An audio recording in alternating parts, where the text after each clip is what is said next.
একদিন বাবা মায়ের সঙ্গে আমার তুমুল ঝগড়া হয়।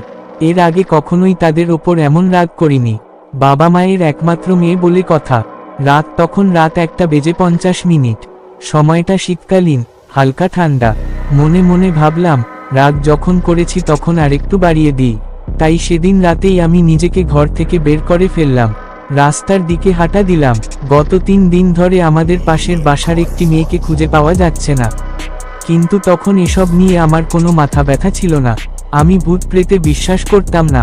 কিন্তু সেদিন রাতটা আমার জন্য কতটা ভয়ানক হতে যাচ্ছে তা কল্পনাও করিনি। রাস্তাটা ছিল একদম ফাঁকা, যেন একা আমি হাঁটছি শূন্যতায়। হঠাৎ মনে হলো কেউ একজন আমার পেছনে পেছনে হাঁটছে। সাহস করে পেছনে তাকাতে পারলাম না, কিন্তু সামনেই হঠাৎ দেখতে পেলাম সাদা বোরকা পরা এক মেয়ে আমাকে ডাকছে। আমি অবাক হয়ে গেলাম, বুঝে উঠতে পারছিলাম না কি করব। আমি দুটো অদ্ভুত ব্যাপার খেয়াল করলাম। প্রথমত, মেয়েটার পা মাটি থেকে অনেকটা ওপরে ভেসে আছে, যদিও তা স্পষ্ট বোঝা যাচ্ছিল না। দ্বিতীয়ত, তার হাত আছে, কিন্তু আঙুলের বদলে গরুর পায়ের খুরের মতো দেখতে। আমি থমকে গেলাম। কিছুক্ষণ আগেও সে ছিল 10 হাত দূরে, আর এখন মাত্র 1 হাত দূরে। হঠাৎ করেই সে আমার ওপর ঝাঁপিয়ে পড়ল। আমি মাটিতে পড়ে গেলাম। এরপর আর কিছু মনে নেই। যখন জ্ঞান ফিরল, দেখি আমি নিজের বিছানায়। মা বাবা আমার মাথার কাছে বসে আছেন।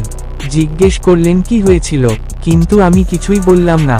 শুধু বললাম, রাত করে রাস্তায় গিয়ে ঘুমিয়ে পড়েছিলাম।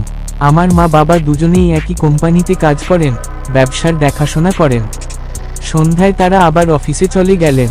আমার সন্ধ্যায় ঘুমানোর স্বভাব আছে।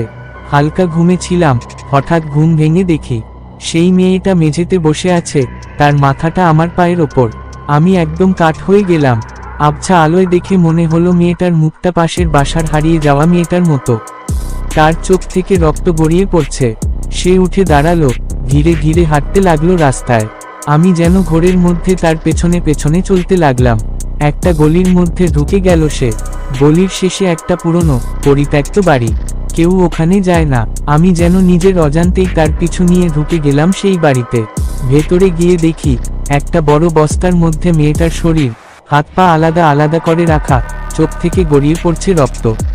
আমি কিছু না ভেবে ছুটে গেলাম তার বাড়িতে এবং তার পরিবারকে সবকিছু খুলে বললাম।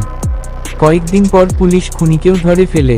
তবুও আমি আজও বুঝে উঠতে পারি না, ওই মেয়েটি সাহায্যের জন্য আমাকেই কেন বেছে নিল। এই ঘটনা আজও আমাকে মনে মনে তাড়িয়ে বেড়ায়।